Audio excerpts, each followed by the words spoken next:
Thank you so much, Brian, for coming on the podcast and donating an hour. I just want to know, after hosting shows on the Discovery Networks, you have several popular YouTube series, and you've toured the world. What's next? What has Brian Brushwood not achieved yet? Dude, I kid you not, starting right now, it's sort of the next. So last month marks the 10-year anniversary of the launch of Scam School. Mm-hmm. And the 10 years before that were live touring. So you got a decade of live touring. You have a decade of introducing myself to the internet and getting on TV. And going into the next 10 years, we are about to hopefully land 7 acres where we can set up basically a ranch, a studio where we can do all the podcasts out of. We could do modern rogue experiments in the lab. We'll have a functioning warehouse. We'll have set spaces and everything. It's a really exciting time. It's fun to feel like I'm at the beginning of something again. Mm-hmm. That sounds amazing. 7 acres for anything you want to do. It's a big canvas, man. There's lots of shenanigans you can get into. Oh, I bet. It sounds like you're a modern Mythbusters almost. Well, and I'm shocked at how many people. We in no way intended Modern Rogue to feel like Mythbusters, but right. I suppose when you have two science-minded individuals with a long relationship with each other, and they're making jokes and they're trying to think of theatrical ways to conduct experiments, I suppose you can't avoid those comparisons. And there's some people would say like, oh, they're like the Mythbusters, but if everything was held together with duct tape, and I'm like, I'm okay with that. That's fine. That's a high compliment. Thank you. Mm-hmm. Well, I want to know, how long have you actually known Jason? You guys have great chemistry on the camera, so.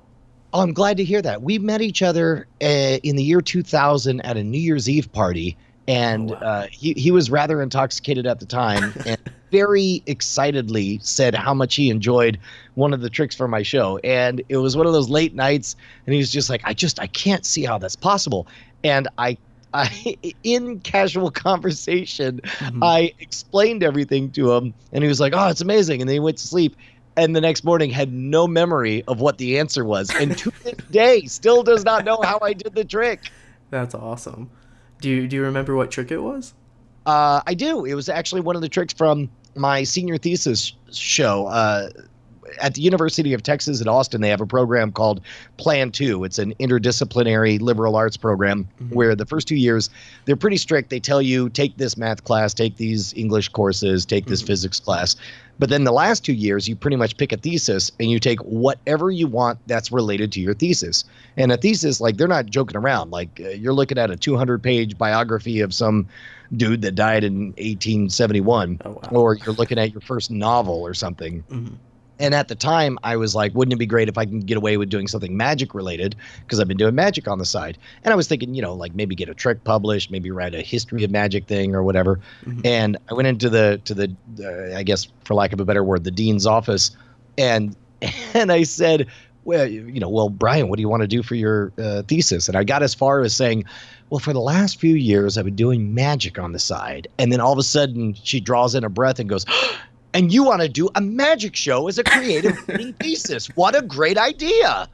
And I just, without missing a beat, I was like, that's what I was thinking. Yes. So I floated out of there. The next 2 years were a freaking blast. I took a history of witchcraft, languages of science fiction, pseudoscience and the paranormal, psychology. I basically ended up getting an honors degree in magic. That sounds amazing. It really was. And my whole job for the thesis was to, I said, well, there's only 1 or 2 magicians that I know in the faculty here on campus. What say I just, meet with them as my advisor.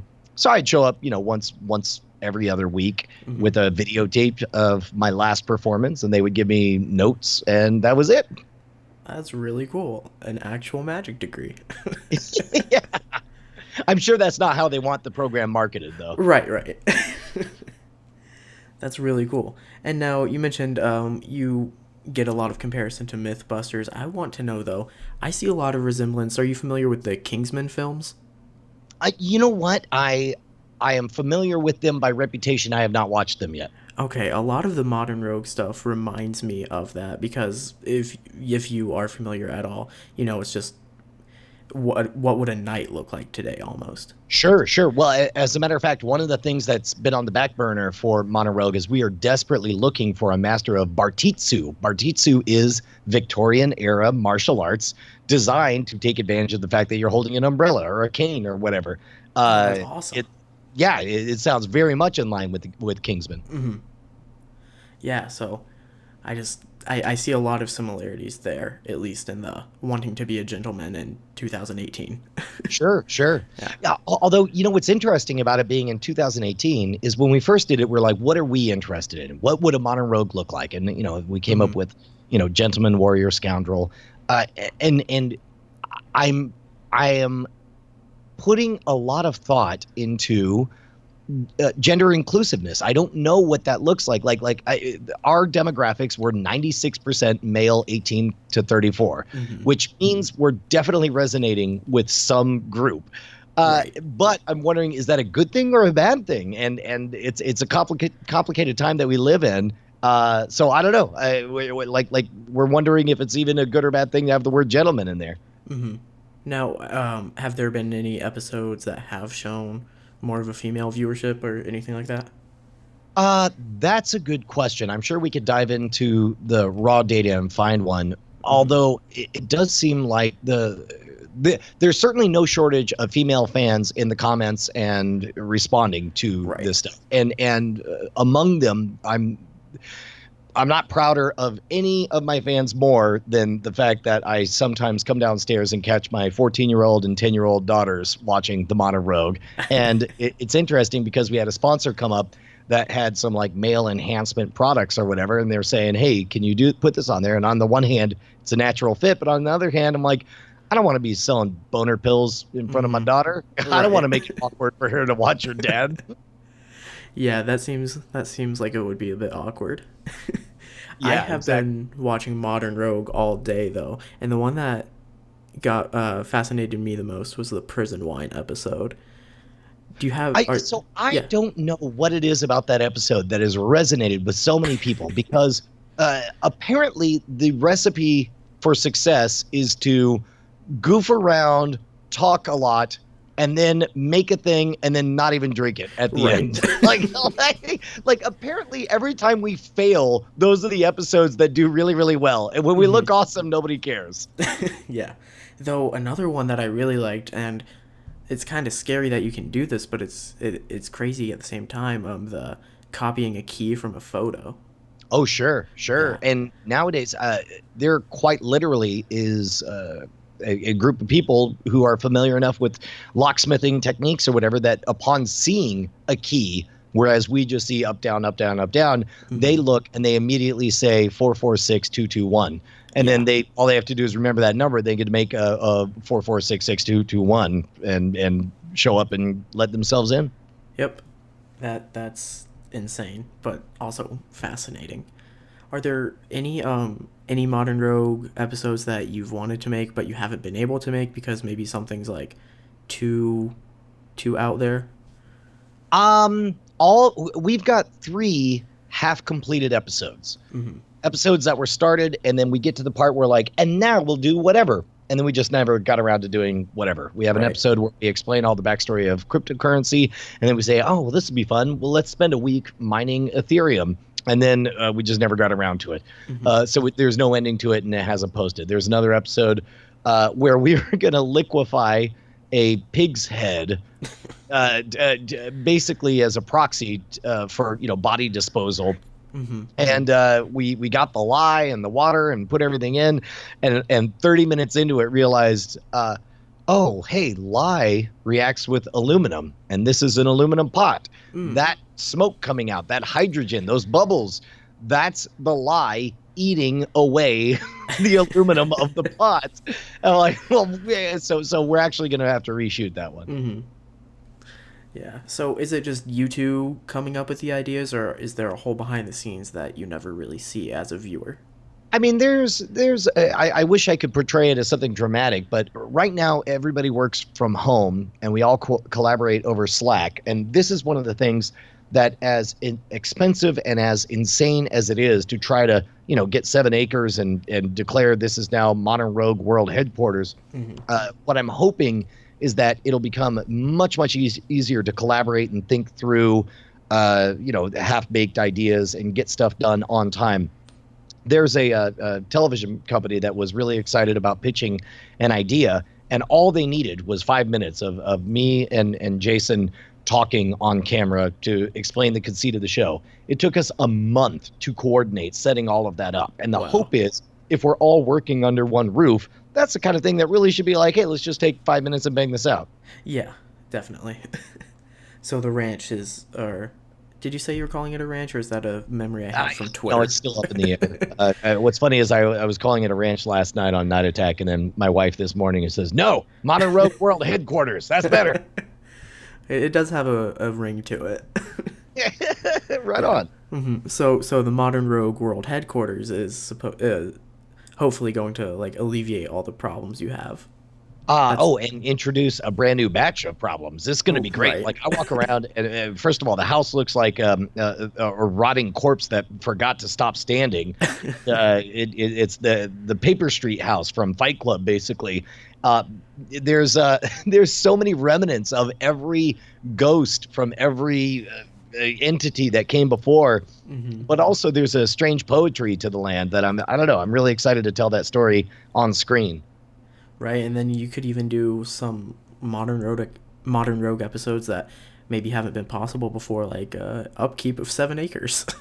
And plus also, the toughest thing when you're on the road is pretty easy to constantly be creating content because you have nothing else to do on a flight. So you hop on Twitter and you come up with ideas and jokes. You answer questions. You land and something wacky happens. You hop on Periscope or Facebook Live and you tell that story.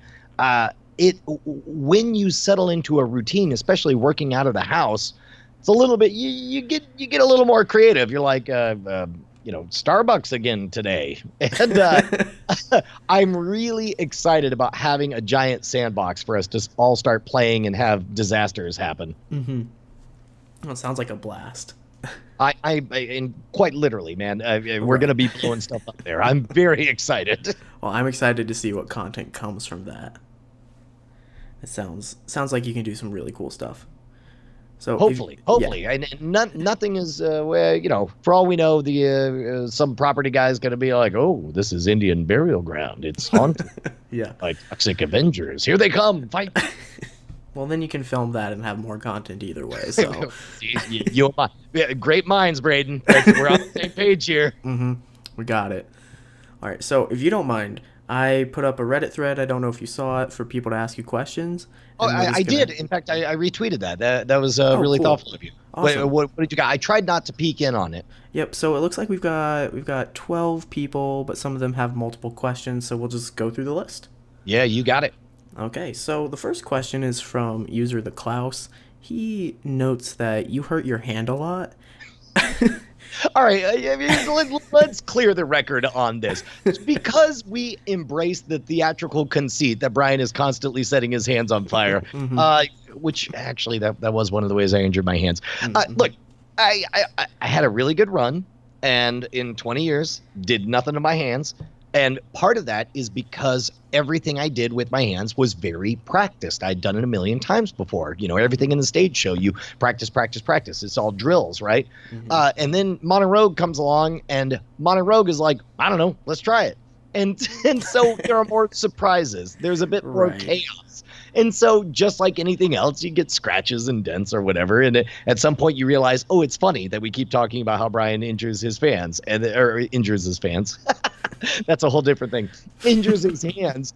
And then it becomes a thing. So anyway, yes, fine. On the show, I injure my hands quite a bit. He just was asking, what's the worst injury you've sustained on set? Oh, man. People ask that, especially with the Bizarre Magic Show. Like, everything has taken a bite out of me.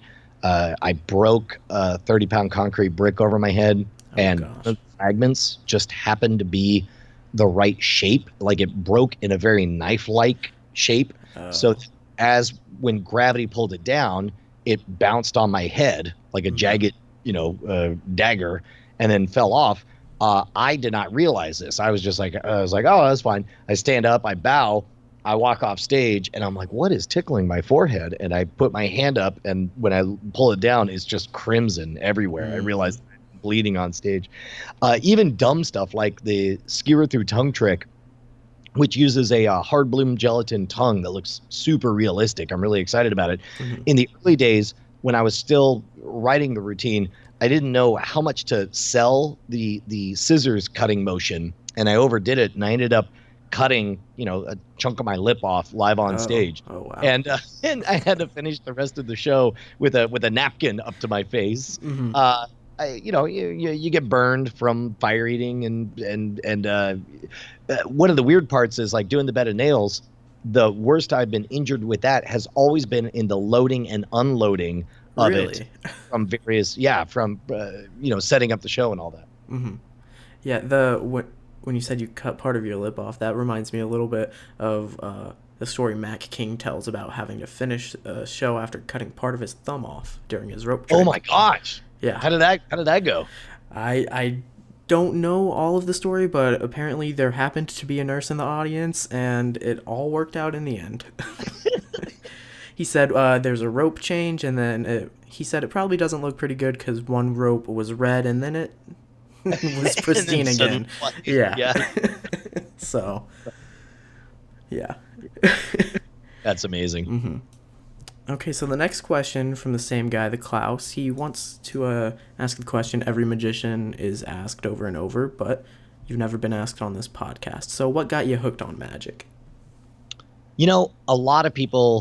A lot of magicians, you hear the same story. I did my first magic trick when I was 4. I did my first magic trick when I was 7, and I knew I loved magic forever. Yep. I was not that guy. I had, in second grade, I got a magic kit and enjoyed the 4 tricks that I bothered to learn from it. But then it wasn't until I went to college and I realized that my life was about to change. I intentionally went to college at a place where I didn't know very many people because I wanted to kind of have that moment to reinvent myself. And I realized, wait a minute. So I'm doing 2 classes on Monday, Wednesday, Thursday, and 2 classes on, whatever. And I realized that's a lot of free time that nobody's telling me what to do. And so I picked, kind of out of the blue, magic as a hobby because I was trying to think of whatever I learn now I will be with me for the rest of my life. And I don't know what I want to be yet. And I don't think I have what it takes to be a musician because the guy across the hall is already wailing on a guitar and sounds like a total badass. It's too late. It's too late for me to learn music, I decided. But magic, that's something that you could get better and better at. And I thought in terms of like, it's too late for me to be the best violin player. It's too late for me to be the best swimmer or whatever. This is at the tender age of 19. Right. But it's not too late to have a chance of being the world's greatest magician because that's something you can get better and better and better as time goes on. And even if I don't do magic, it seemed like it would be worth investigating, because no matter where you are in life, it doesn't hurt to know a few cool tricks. Oh, for sure. So, so I went up to North Austin. I caught 2 buses and I went to the garage of the great Scott and Judy, who spent 3.5 hours talking to me about the history of magic and getting me started on the whole thing. I left there with a aviator bridge size pack of playing cards and a copy of the Royal Road to Magic. And that's where it all began. So did you actually work your way through Royal Road? Oh, sure. It's great. In fact, I was thinking I would do like a book study group of that, but then I found out that there was a DVD. I think somebody went through Royal Road and taught all the lessons, and I was like, he's probably better. Yeah, I have Royal Road. It's one of the first books I got. I opened it up, and it was so dense, and then I found Mark Wilson's complete course, and I think I started there. Yeah, right on. Yeah. I still haven't read Royal Road yet. There's some real gems in there. That and expert card technique, really good stuff. Yeah, I do have expert card technique, and I love that one. And expert at the card table, both of those are good. So the next question is, Scam School has been an amazing format, but what was the flash? What was the brilliance? The initial idea to teach tricks that for people at the bar and on the street? So what's interesting is a lot of it took me like 5 years into Scam School. I realized that there was one aspect that we were doing with Scam School that nobody else had done. And it became instantly my favorite part about what we're doing.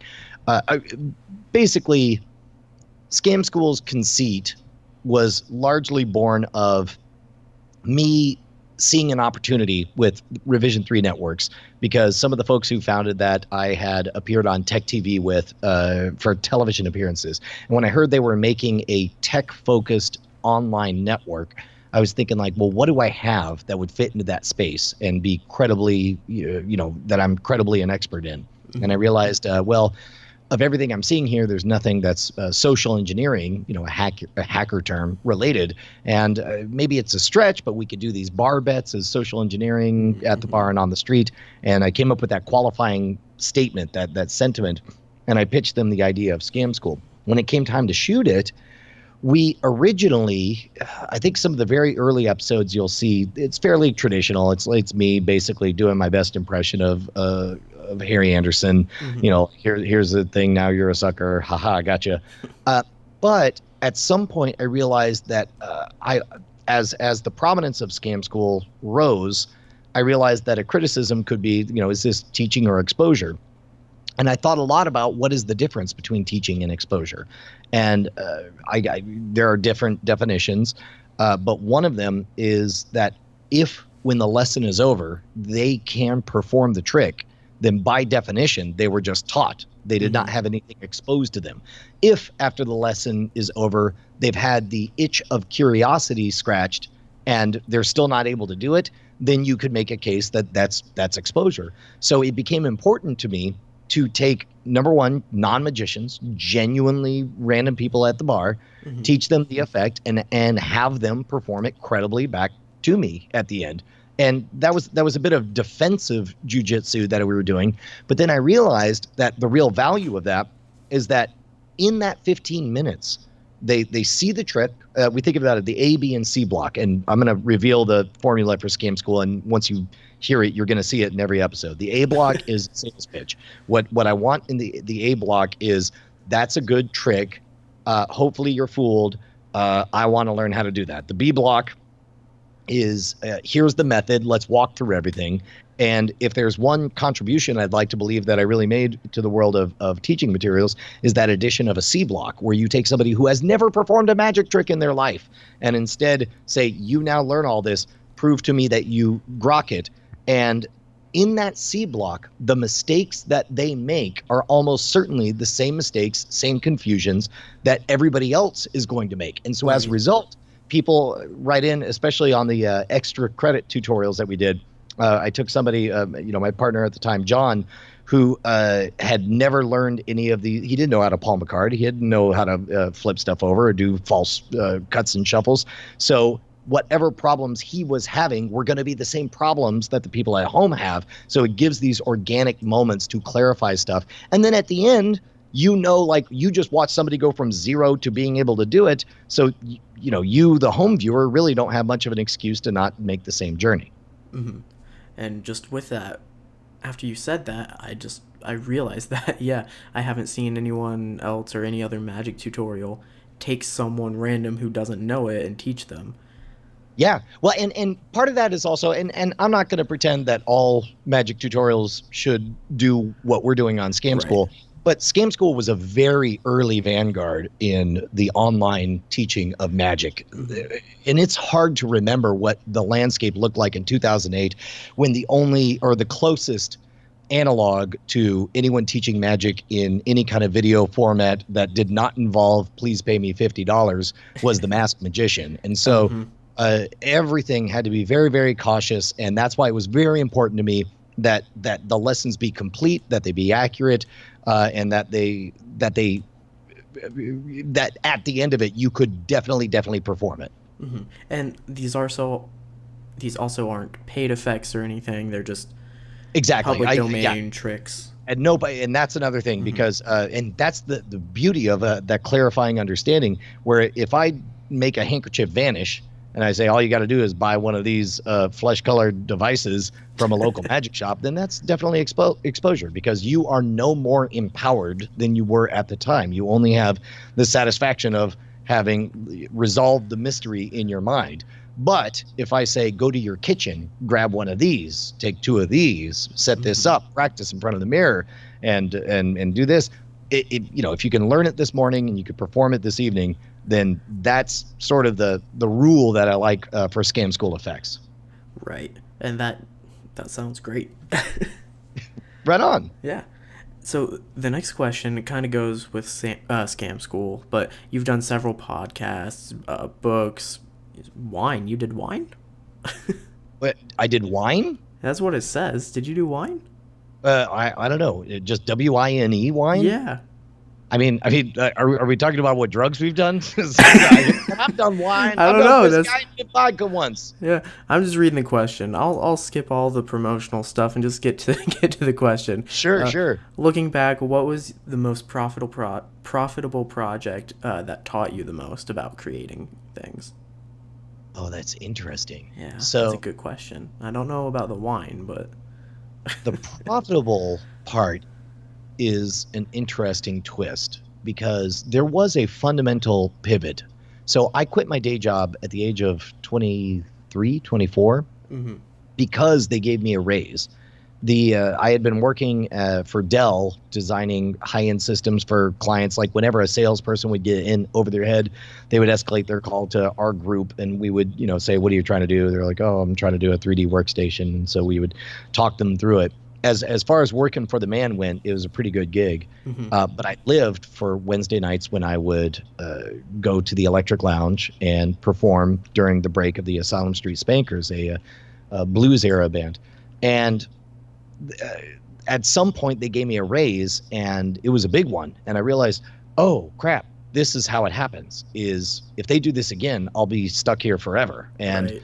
As a direct result of that raise, I quit my job. And I was like, I don't want to spend my life wondering what might have been. I don't want to wonder if I don't want to be the bitter bastard who's exposing the techniques of the Christmas magic show for, holiday Q4 party or whatever. Right. And so I quit my day job, originally trying to get everything out of my system. But and I guess so over the next 10 years, eventually found the college market and had a lot of showcases and toured, 100, 150 shows a year for a good 10 years, and then started doing scam school. And originally in my mind, I thought, scam school, who knows how long this will last. It'll probably be just a little bit. I'll get some experience in front of the camera. It'll be a good reel for when I get a TV show.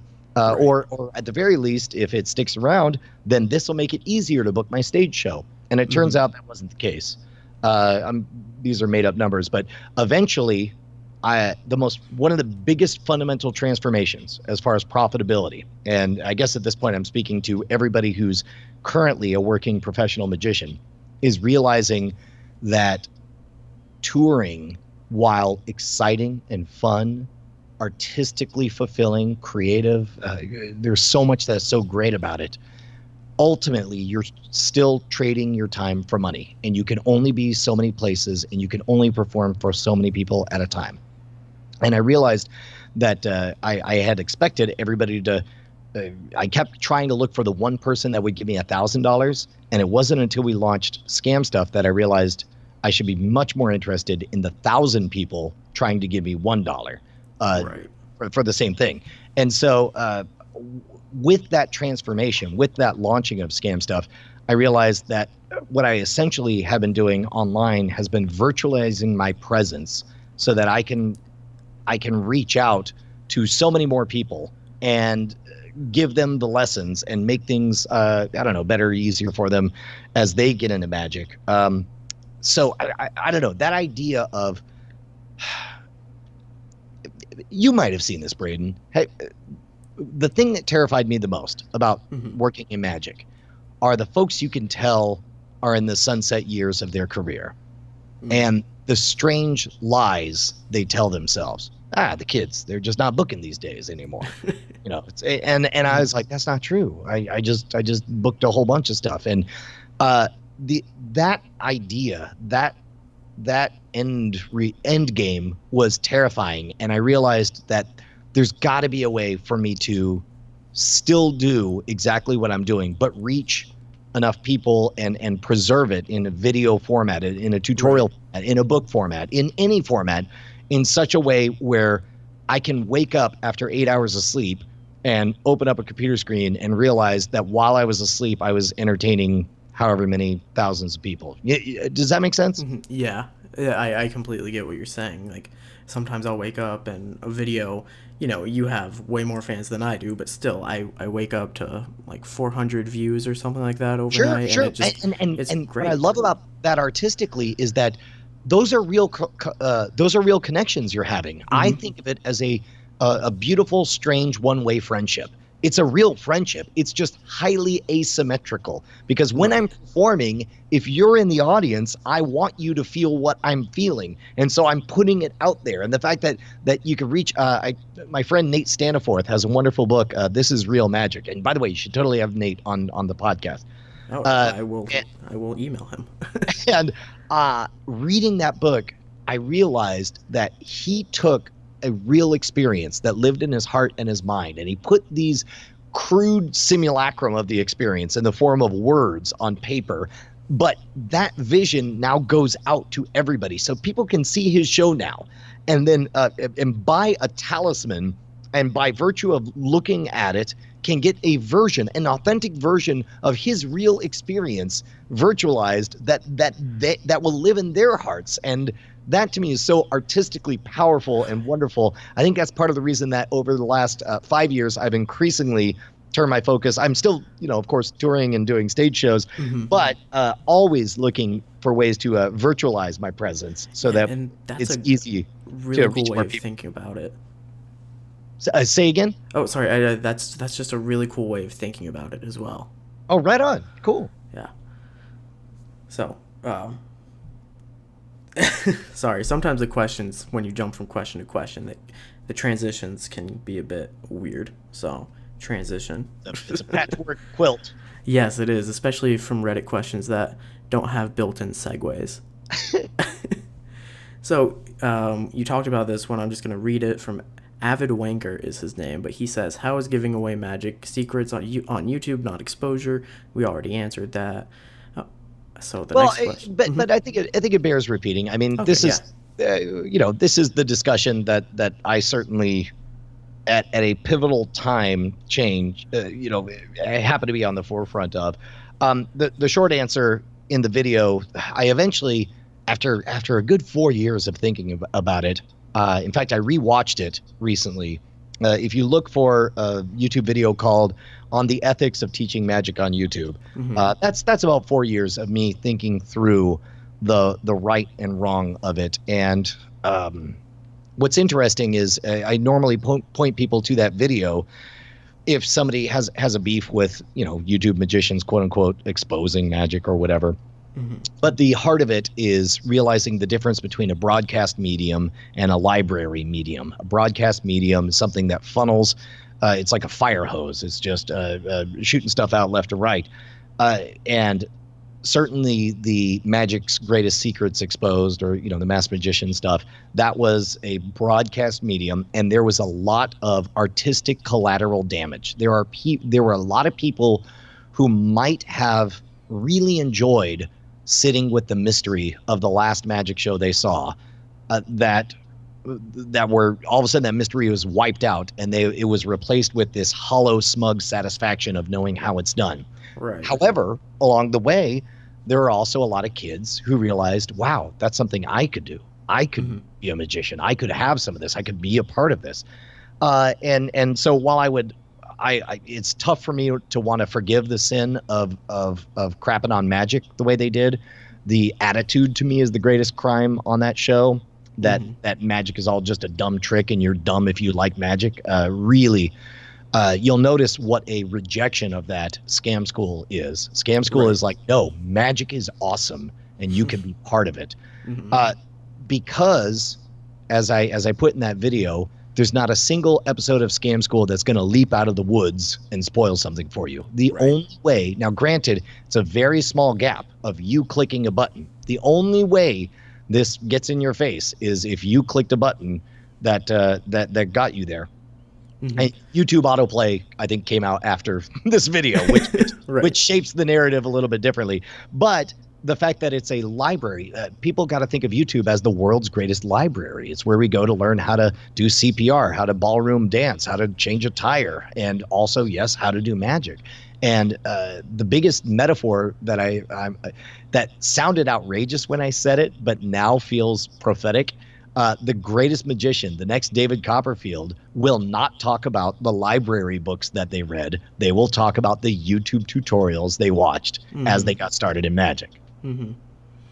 Yeah, that's interesting, especially when you consider the people that are watching Scam School for their magic, and then the people, I'm not going to say anyone, but you can imagine the people that just teach tricks terribly on YouTube. Well, and and here's the weird part. It's I'm okay with people teaching tricks terribly. I'm not okay with people teaching other people's tricks. Right. That's one of those. Because we lack the legal structures of protection that you can copyright a play, you can trademark a phrase, you can patent a gizmo or whatever. Much like the comedy world, where they have to self-enforce theft of jokes, we also have to self-enforce. And so as a result, on Scam School, one of the questions I always have to ask is there a single living person who owns the rights to this, or is the creator of this effect? And then the only way it makes it on the show is if we get their permission. But that is but meanwhile, if somebody's teaching a bad French drop on YouTube, there's a place for magic teachers, and what they're really trying to do is like, well, here's what I know, let me try to share it with you.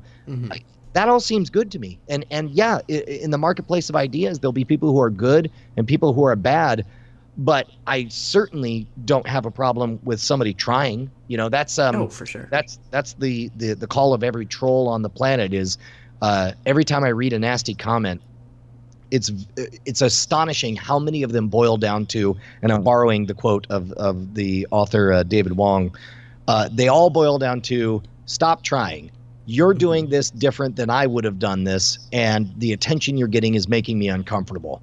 And once you see it that way, it really turns down the volume on the stinging on there, and you're just like, hey, man, don't be threatened. Do your own thing. Right. Wow, that's a fun way to look at internet comments now.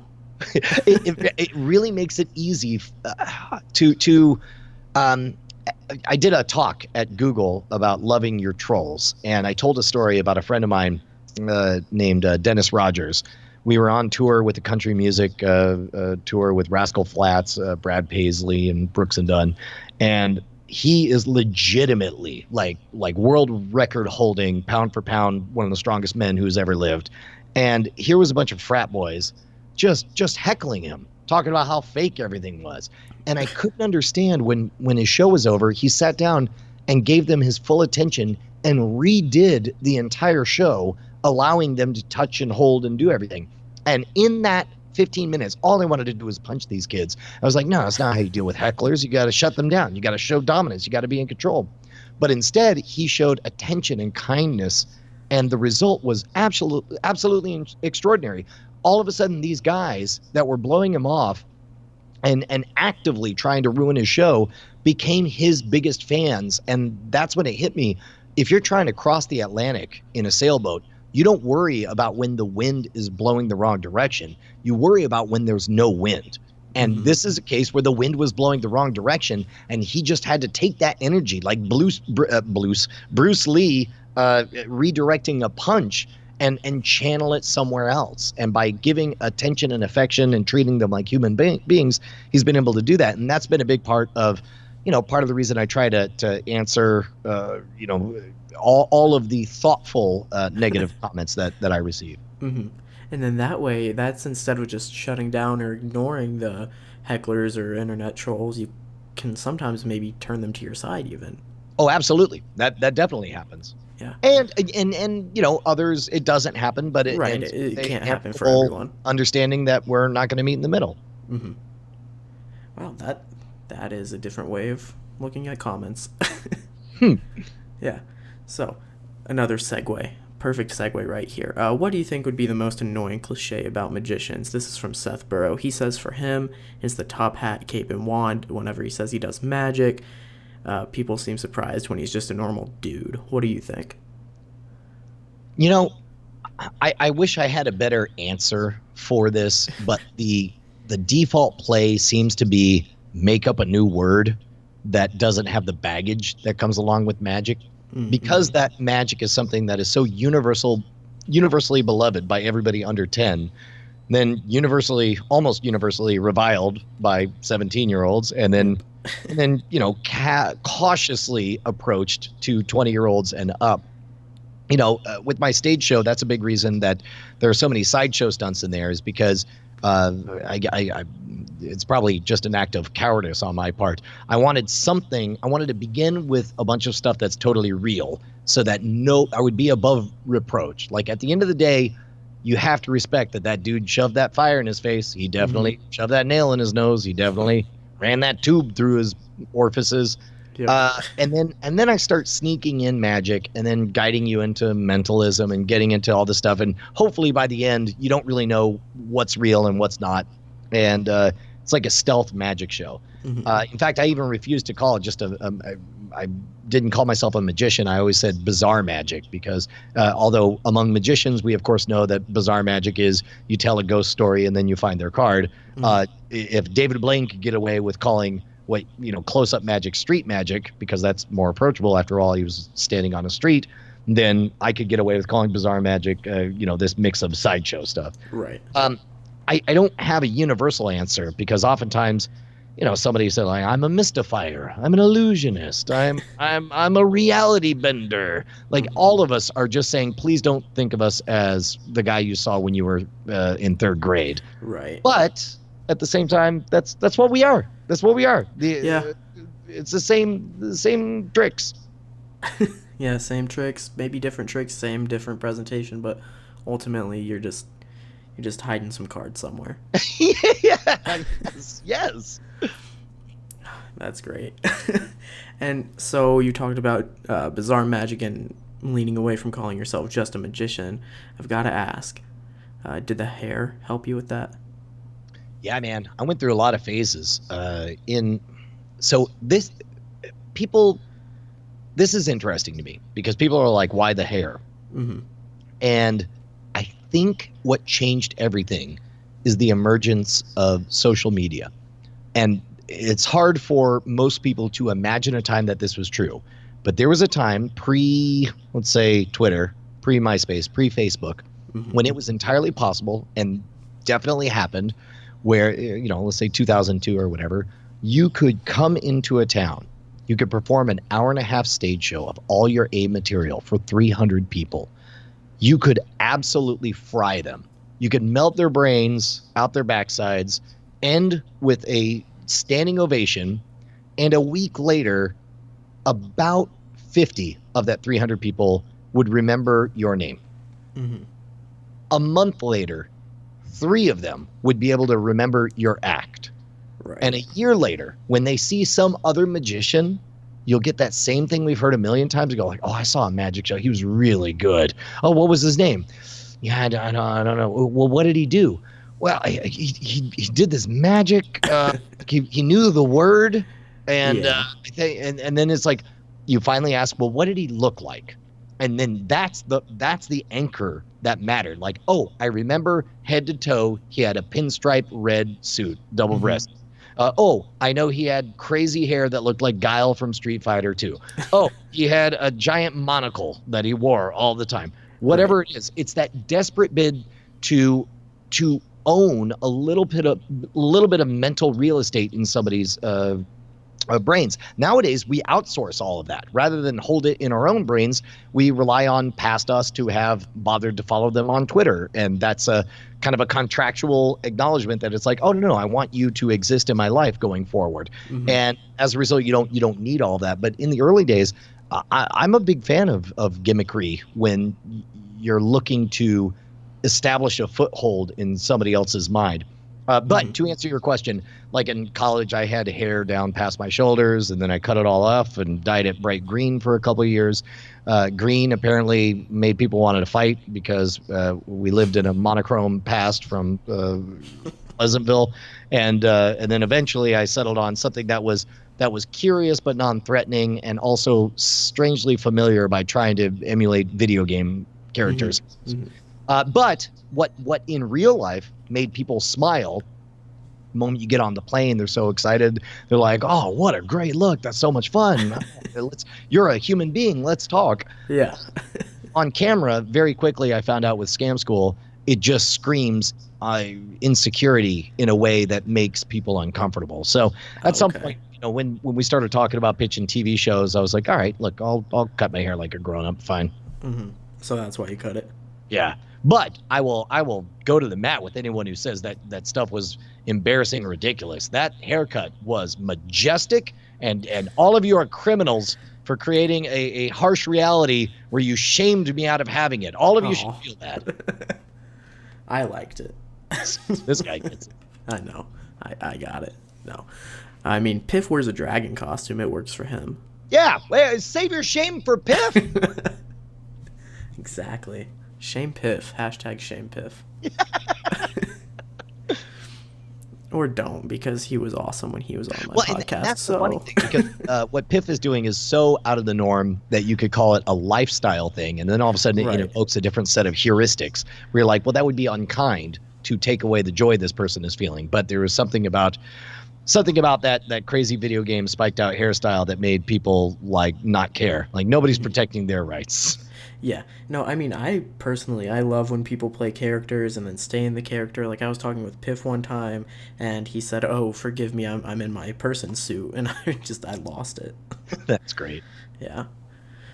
So, the next question is, this kind of goes back to, you were talking about you quit your job when you got a raise. Scott Max wants to ask, if you were leaving an office job today to pursue a full-time magic career, would you also get something on the side like Uber or Lyft or DoorDash or one of those services where you can work your own hours? I almost did. There's even after I was well established in colleges, there's this horrifying time called the summer when colleges aren't doing anything and you're not booked for anything. And you look at, 4 weeks where you have one, $200 close-up gig or whatever. And I asked about doing pedicabs here in Austin because I was like, oh, it'll be great. I'll get in shape and maybe I can sell some copies of my book and, whatever. And it didn't come to pass, but Teller had some interesting thoughts in this email exchange that we had. If you type in Brushwood Teller, most likely you'll find, or if you type Rogue in there as well, it'll take you to Modern Rogue article where Teller wrote this 4.5-page essay detailing kind of the recipe for their success. And part of it was that they swore they would never take that deadly day job. And I always found that fascinating. So I don't know. I got very, very close.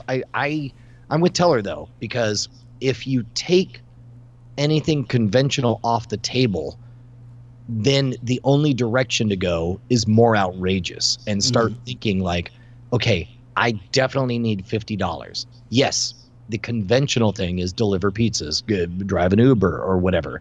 But if this is truly what you want to do for the rest of your life and you have the skills to do magic, then you start doing outrageous things out of desperation, like showing up to parties that you're not invited to and doing magic and just mentioning, wearing a pin that says suggested tip, $1 billion or whatever. Like that's the kind of stuff that no sane person would want to inflict upon themselves, but only people who have committed to the art would find themselves desperately trying to make happen. I know personally I've gone around to probably anywhere from 50 to 75 restaurants just trying to look for a place and been kicked out of a few.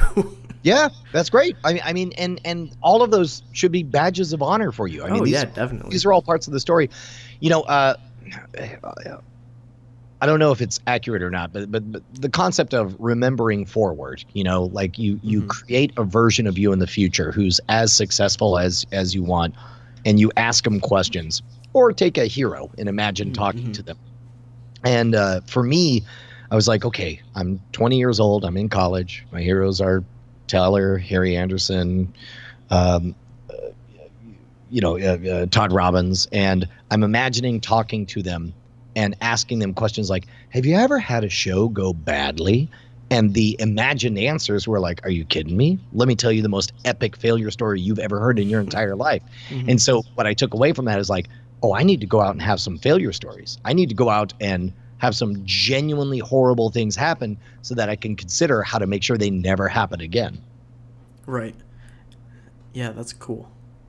That's a cool concept to think about. You said remembering forward? Yeah. That's something. Yeah. I mean, basically, try to enter the mind of future, very successful, did everything right you, and ask what happened along the way. And then the clearer that picture is, the more you'll be tempted to go out and subject yourself to horrific ridicule. Yeah. Well, speaking of everything that happened along the way, and remembering we were talking about your hair, and you're probably pretty recognizable, do you have a weirdest or at least a memorable fan encounter? Oh man.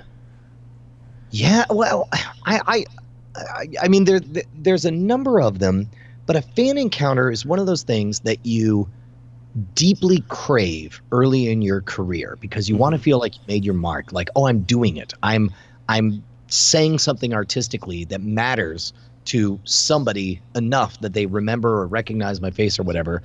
After a few years of it, something very curious happens. You start to realize that it's a cage that you're trapped in. And the third or fourth time, you're just out trying to pick up your daughter looking schlubby, and somebody, just shouts scam school in your face. Or all of a sudden it shapes like there's a Chick-fil-A that I am very uncomfortable going to because everybody is a fan there. Oh gosh.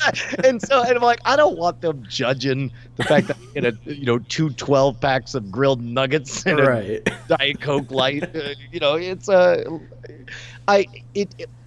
There's a price for everything. There's an ebb and flow.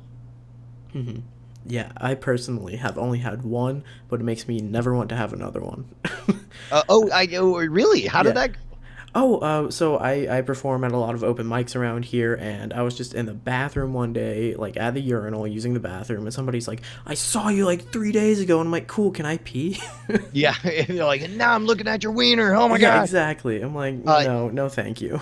By the way, kudos to you to doing open mic nights. That's one of the things that nobody told me I should do. That was one of the things that I had to figure out on my own, because I read an article, I want to say Genie Magazine, early 90s, Penn and Teller, made the point of when somebody goes to Delta Airlines and says, hi, I'm a pilot, I would like to fly your planes. They don't ask, have you ever had an engine fail on you? They don't ask, have you had a unruly passenger have a heart attack? They only ask one question. How many flight hours have you logged? How much flight time do you have? Because they know if you have 10,000 flight hours, you've faced everything you're going to face.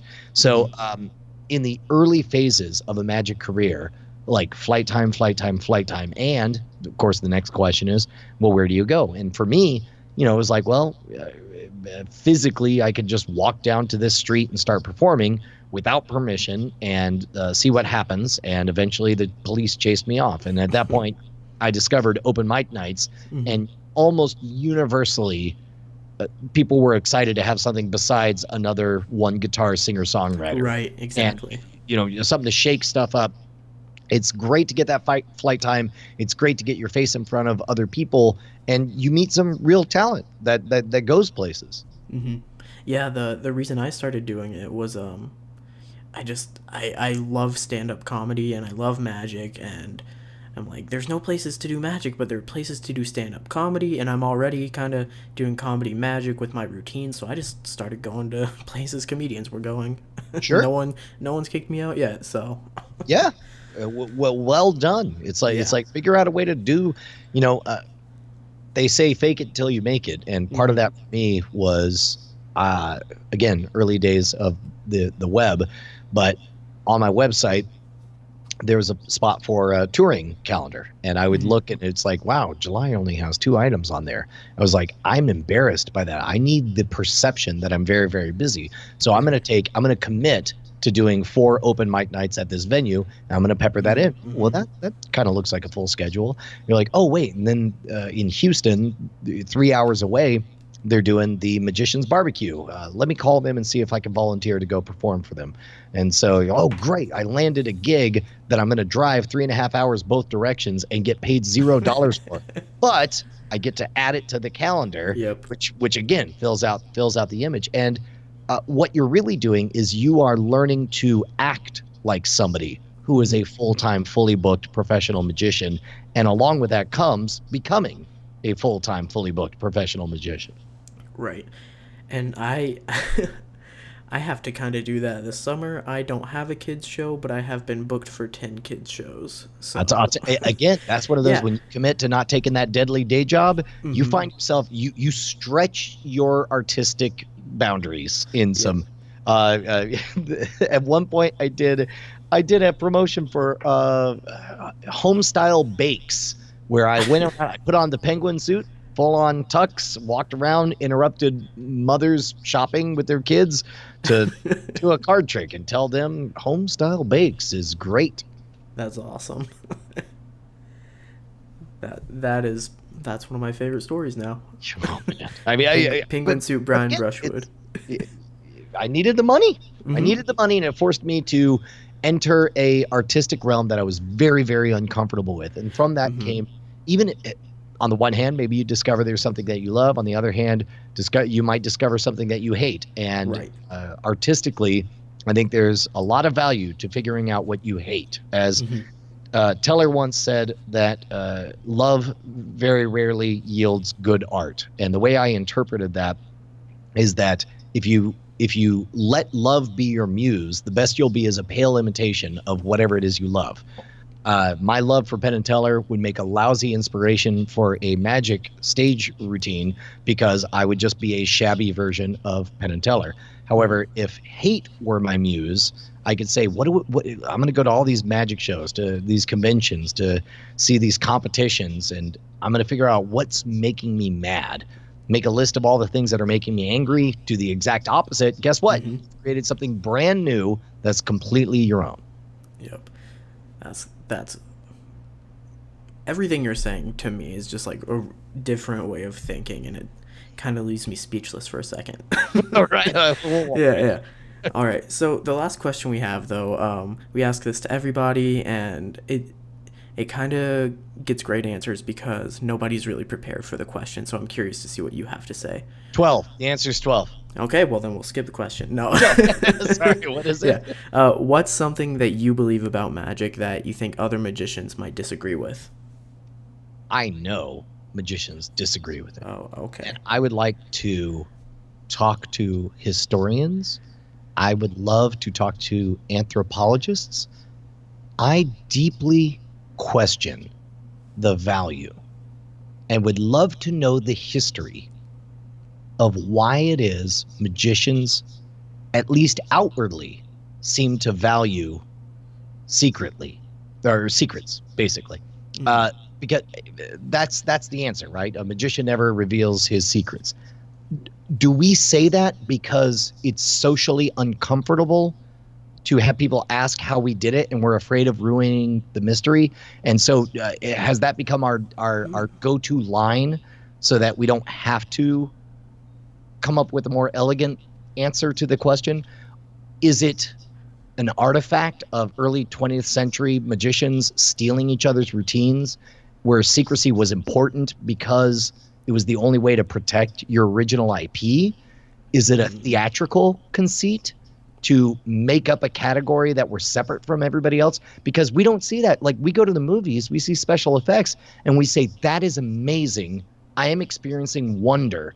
And then they say, on the DVD, you could get a featurette, 20 minutes about how we did this thing. And if we believe that secrecy is so important, why is it that the very first move any magician makes after making the slightest variation, the slightest contribution to the art of magic, the very first thing they do is write it down and say, please, everybody, look at these words I wrote down that are the secrets.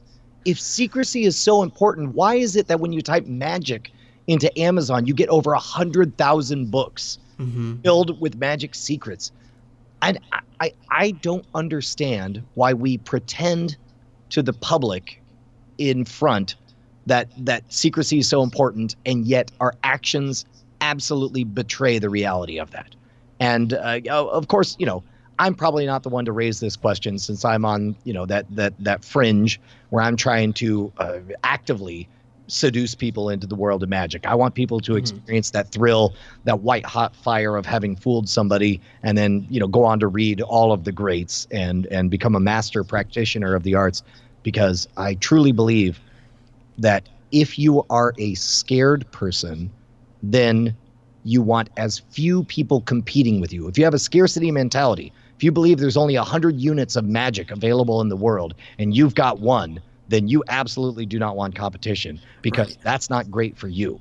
But if you love magic, and if you want magic to be as respected as rock and roll or comedy, then you want nothing more on the planet than as many people competing, nipping at your heels as possible. The book Freakonomics has a wonderful chapter where they say, if actors are all rich and famous, how come so many of them are serving me coffee? If drug dealers have so much money, how come so many of them make less than minimum wage? And the answer that they came up with is because it's a tournament. It's a tournament. There is money at the top, and a lot of people guide their entire lives on an artistic endeavor trying to make it to the top where there's money. And so many of them fail. And every one of those failures is a subsidy for the folks who make it to the top. And that elevates the art. I want as many magicians as possible. And I don't know that a culture of let's make it as secret as possible, let's have as few practitioners as possible, in any way benefits the arts. I honestly think it's one of the most destructive things for the art. And as evidence, I submit the fact that since the launch of YouTube, what began as universally considered an abomination of people being able to expose other people's arts, what has happened to magic in the last 10 years? We've seen magicians as heroes in movies. We've seen them as main characters in movies and television shows. We've seen a universal respect for the art at an all-time high. It seems like magic's doing really, really well. And there are those who will say it's doing well despite so many exposers. And some part of me quietly wonders if it's not doing well because of these exposers. I've thought about that a lot, and this is part of why I love the question. Things like this come out. But I think that if you know that somewhere somebody can buy a fake thumb and make a silk disappear, and then you can see these amazing acts on America's Got Talent and fool us, which again just propels magicians to the front of people's faces. If you know that the secrets aren't actually magic, that they're actually secrets, and these guys are doing some amazing sleight of hand or whatever the secret actually is, I think that almost elevates magic. So I would have to agree with you. Well, and as evidence, think about it. When David Copperfield comes to your town, who is the group that buys the first 30 tickets? It's your local magic club. Right. And what do they say after the show? They say, that was amazing. I got fooled very badly. It was wonderful. These are people who have studied magic and who know everything. They know all the secrets. And yet they encountered a chess player who was better at the game than them. To me, the secrets of magic are the rules of chess. And just because you learn the rules of chess doesn't mean the game's ruined. It means finally you're very hungrily seeking out somebody who's very good at chess. So that, because we're all junkies, we're all chasing that high of the time that we were fooled. And I love when I get fooled. Yeah, exactly, right? And wouldn't it be great if you have an evolved position on that, by which I mean, like, you've had all the secrets laid in front of you. and you realize I'm on the other side, and all I want is to be fooled again. Mm-hmm. And as a result, you seek it out, and I want everybody to have that. That would be great. Yep, it would be. So thank you so much for coming on the podcast and donating an hour, or a little more than an hour, but an hour, more or less. Is there anything, can you say just one piece of advice you give? Imagine like a 10-year-old watching this that wants to grow up and be a magician. Is there anything you could say to him to inspire him, his growth? Yeah. Success is built out of failure. Mm-hmm. If you want to double your success rate, double your failure rate. If you want to be, think of what you want to be, and imagine, would you go through two, just get out there and go, do, experiment, experience. People are so scared to fail, and I don't understand the stigma around that. I've failed so spectacular in so many different ways. Everybody you respect has failed in spectacular ways. Now, some of them will admit to it, some of them will not. But I'm telling you, man, get out there and fail. Fail fast, fail hard, fail smart, and then get better. Well, thank you so much. Brian Brushwood. On Twitter, you're at...